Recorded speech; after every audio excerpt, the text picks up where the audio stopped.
Okay, very quickly, we will discuss this advanced financial management, which is P4 or ACCA AFM. We'll talk about the syllabus and exam format, as well as the key skills which you need to pass this exam. The how to say the relationship between financial management and advanced financial management, two papers. So if we see this content, like we said, exam syllabus, will talk structure, relationship between FM and AFM. Like I see very frequently that people, they fail to understand the importance of financial management, your ACCA F9 paper, while studying the advanced financial management. It is extremely important, and I will explain it very specifically. Then the do's and don'ts of AFM, and finally the exam syllabus explained the topic by topic. We will talk about it. So this is your syllabus, quite detailed. It is available in your books as well as on ACCA website. In short, I can say that there are 5 sections, A, B, C, D, and E, 5 knowledge areas. The first one being the role of senior financial advisor in multinational organization, advanced investment appraisal, acquisitions and mergers, corporate reconstruction and reorganization, treasury, and advanced risk management techniques. So let me put it down in not in all detail, but I'll show you that what is the relationship. The first one, which is the role of senior financial advisor in the multinational organization. This actually is mostly a theoretical part, mostly I would say. And this actually is the application of all these four other areas. So you have total 5 areas. The first one is actually supporting all of them. So your role as a financial advisor with reference to investment appraisal decisions, with reference to acquisitions and mergers, as a finance manager in corporate reconstruction and reorganization, and then treasury and risk management. So you can consider that area number 1 is actually the application, the theoretical side of all these 5 ones. Exam format. There are 2 sections. Section A, which is 50 marks, 1 long question scenario based, and you can fairly consider that minimum 2 learning areas, 2 topic areas will come here.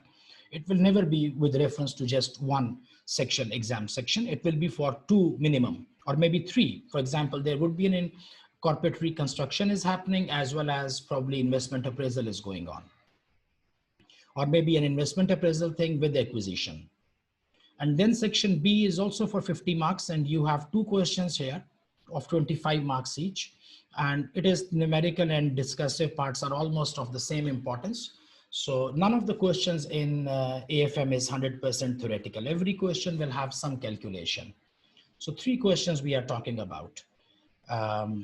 If I talk about relationship between AFM and FM, like I've seen sometimes students, they believe that advanced financial management, can be managed or handled easily without having good grips on FM, which is absolutely wrong. Because if you see the AFM numerical part, like AFM has 2 things. One is the interpretation and discussion. One is numerical.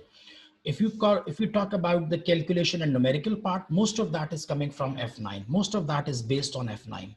Of course, we will use the same things, but at how to say, with a wider perspective, with a wider scope, and in more depth. But the fundamental concepts are same. So if you do not have good grips on financial management, you would find AFM very challenging. So we say that, AFM becomes a challenge without having a good grips on certain areas from your ACCA F9 exam. The basis of calculation starts from financial management. The only thing is that in AFM, it becomes, a little bit more complex. So important areas which you need from FM are typically capital budgeting, which we are going to use in investment appraisal. Cost of capital is there. Capital structure we will be handling. Business valuation, again, this is a topic from FM. And risk management, again, a topic from FM. So when I teach AFM, what I do that I give my students all of my lectures from FM, like free access to FM lectures, so that they can go back and, if any revision is needed, they should be doing revision, because without doing revision from F9 level, AFM will really become a very tough challenge. And why, I will explain it further. I mean, in next topics, I will tell you that until where the F9 or FM will work, and from that point beyond, AFM will start. But it is a continuation. The do's and don'ts of AFM while in exam. So, I mean, I didn't put this slide at the end. I put this slide in the beginning, that where students they fail or where they usually make mistakes in your AFM exam. Number one thing, like before we start this discussion, you should remember that when you are attempting a AFM exam, you are not in the frame of mind of an accountant or a chief accountant or a financial reporting person. You are responding from a position of a minimum finance manager position. I would say minimum finance manager position. So you should be thinking like a finance manager, that how a finance manager, it approaches different situations and different scenarios, and how and what is the role and responsibility of a finance manager. I mean, they have to, respond to the board, and they have to achieve the financial objectives of the shareholders, which are driven through the board. So understanding the financial objectives and understanding the role of the finance manager in achieving those objectives, this is how you should be thinking about. This is what your frame of mind should be. So anyways, we come to the exam preparation. One mistake which very commonly students they make is restricting your exam preparation with a focus on past exam paper questions. So very often I see that students, they start picking up questions, and their knowledge is only restricted to the questions they have done, which is definitely, I would call it a blunder. Because in past exam question, probably let's suppose if there is one topic area and it has 4 subsections, knowledge areas, and you did a question which has, knowledge area 1, knowledge area 2, knowledge area 3, and you did those 3 knowledge areas. But when you will go to exam, in exam question, the same topic will come, but not with knowledge area 1, 2, and 3, but with knowledge areas 2, 3, 4, and 5. So you will lose. So having a very thorough knowledge on the subject is very important. Of course, past exam papers you should do as a practice, as application of your knowledge, as the output of your input. But ultimately, restricting or limiting your preparation to the past exam paper is definitely a big blunder. Not answering all the requirements in the question. You see that one question is for 50 marks, then 2 questions are for 25 marks, and they are going to touch multiple knowledge areas in one question. So you need to understand that it's not only about one area. There are multiple requirements. You need to address all of them. And then giving out of proportion response. Out of proportion response to different requirements, because within the same 25 mark question, one requirement is expected to be for 5 marks, one is expected to be 10 marks. And you should understand that how much importance you should give to each requirement. So not out of proportion. I mean, if the examiner has allocated 5 marks only for one particular knowledge area or calculation, and you are overspending your time, of course, you are not going to get more marks, because the total marks are 5 allocated for that. And giving answers in short bullet points where the examiner expects a thorough answer. See, when you are doing, these are called, P-level papers, professional strategic level papers. And usually managers are, you are responding like a manager. You cannot, give answers in shortcuts, in short sentences, in bullet points. It has to be a thorough explanation. It has to be a thorough discussion, which is very coherent, which is very objective, and very, properly sequenced. So answers, when you try to save time in making short bullet points, even with incomplete sentences, you are going to lose marks, because they expect you to act as a finance manager. I mean, the question starts like that: you are a CFO or you are the finance manager of Alpha Corporation, and recently the board has, put up a new plan, and they need your advice. So think like this: you are advising the board, you are communicating with the board. So you cannot go back with, broken sentences and bullet points. And inability to provide a well-structured response. Support workings are not provided properly, broken pieces, I call them, like broken pieces of knowledge. It has to be a very coherent, complete answer. And in general, ignoring the purpose or objective of the question. So you start answering the question in broken parts and pieces, whereas there is an overall scenario, there is one overall problem, and you have to provide a solution or suggestions or recommendations on that overall scenario. So these are very typical mistakes which students they make, and that is like starting from when you start your AFM preparation, you should take yourself, you should start thinking like this or trying to think like a finance manager, okay? So you have to come out of that frame of mind of, financial reporting specialist or senior accountant or chief accountant, whatever. Section A, your knowledge area, role of senior financial advisor in the multinational organization. Like I said that this section A is actually supporting section B, C, D. So the role and responsibility of senior financial executive director, financial strategy formulation, ethical and governance issues will come here, management of international trade and finance. And if you pay attention, most of these things are discursive parts. These are not calculations here. So it's more about writing part here. Strategic business and financial planning for multinational organization, and dividend policy in multinational, and transfer pricing. This area is a calculation part here actually. I wouldn't speak a lot on that thing because this is something which is new to you. You have not focused it a lot in your F9. So this is a very typical AFM new knowledge area. So you cannot relate it to your knowledge from F9 a lot. But part B, which is advanced investment appraisal, the word says advanced investment appraisal. You have done investment appraisal before in your ACCA F9. But now things you will take one step further, or I would say two steps further.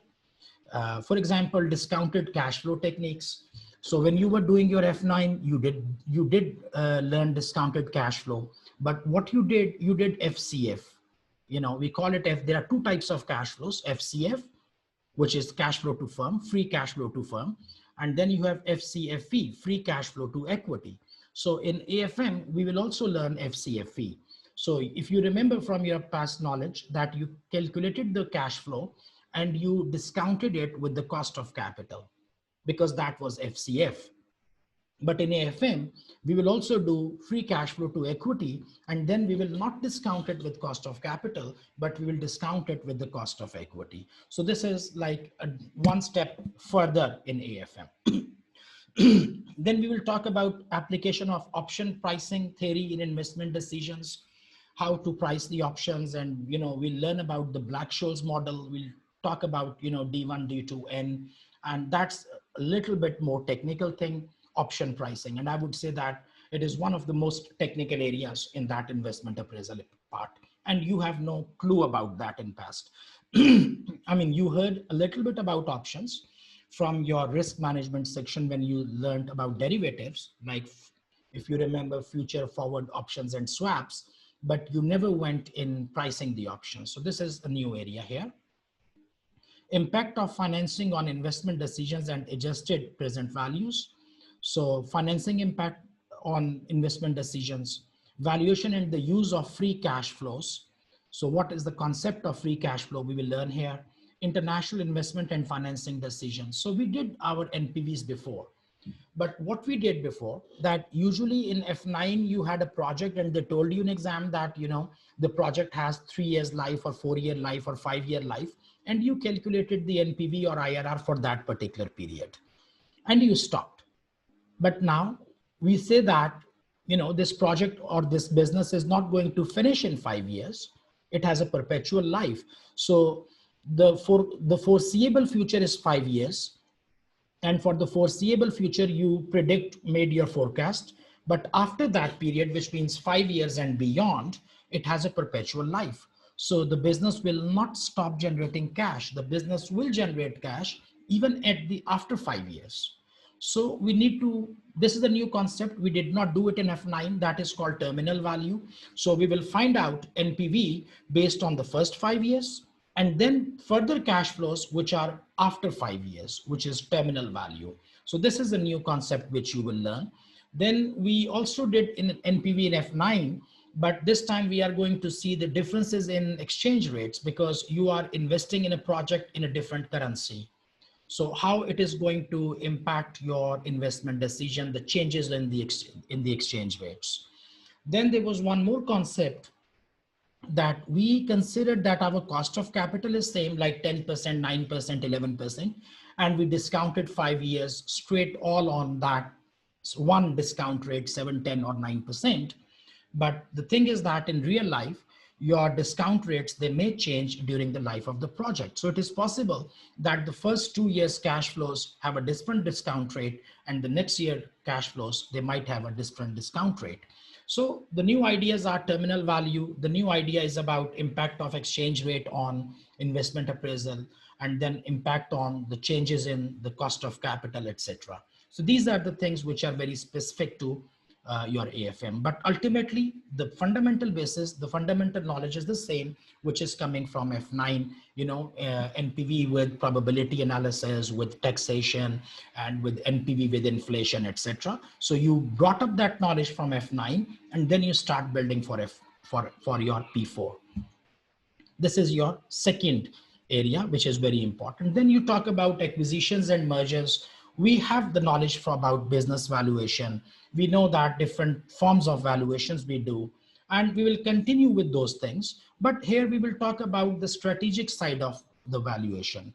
And we will talk about that not only the valuation of business, but different type of businesses like high value startups, the valuation of high value startups.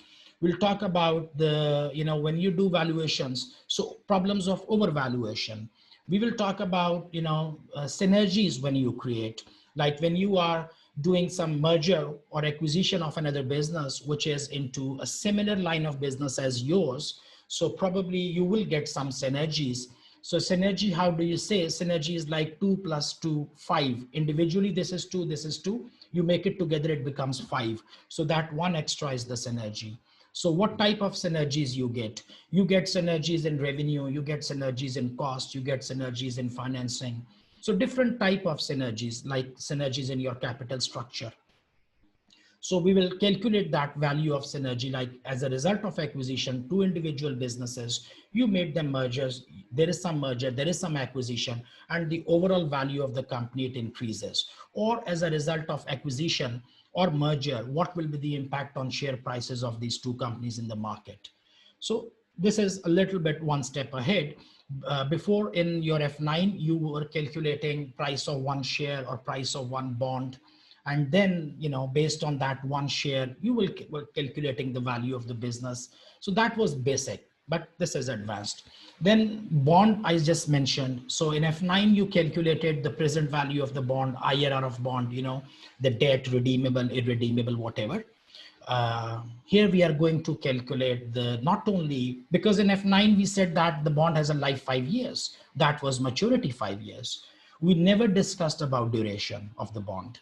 Here we are going to discuss the duration of the bond and how the duration is different than maturity and how to calculate duration. So you will find out that Macaulay's model, and that for with that Macaulay calculation, we will find out the duration, which is in fact very simple, not very technical. I would say it is one of the simplest thing, this Macaulay calculation.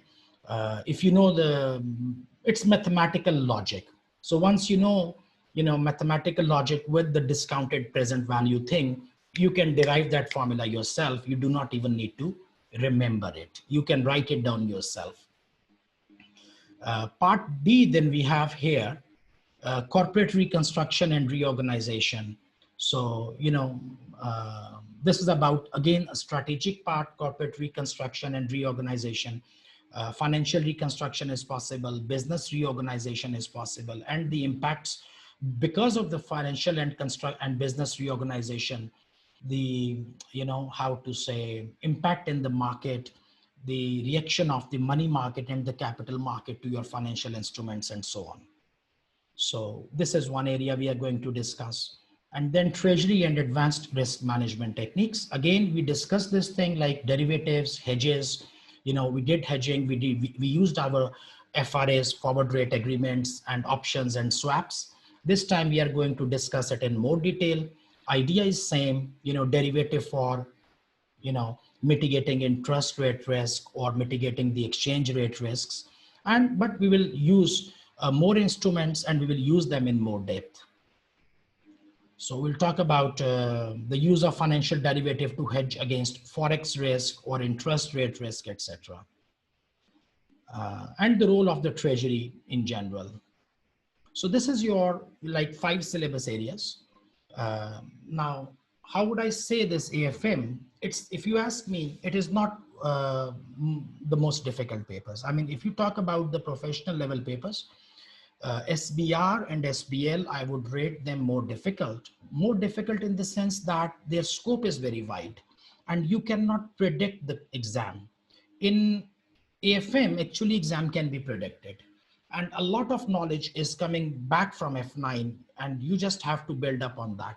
I mean, if you ask me F7 and SBR, I would say that F7 and SBR, there is a huge difference. I mean, after doing F7, you are not ready for SBR, for sure. There is a big difference. But after doing F9, jumping to AFM, it is relatively easy. AFM is not very, very difficult exam. It is just like you need to know how to prepare, and you should have a good knowledge coming back from F9. Then remaining is like 30–40% on the top. And syllabus is also not very huge.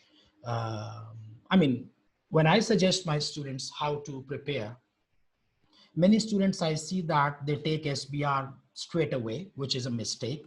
I rather suggest students to, when they do F9, after F9, they should go to AFM.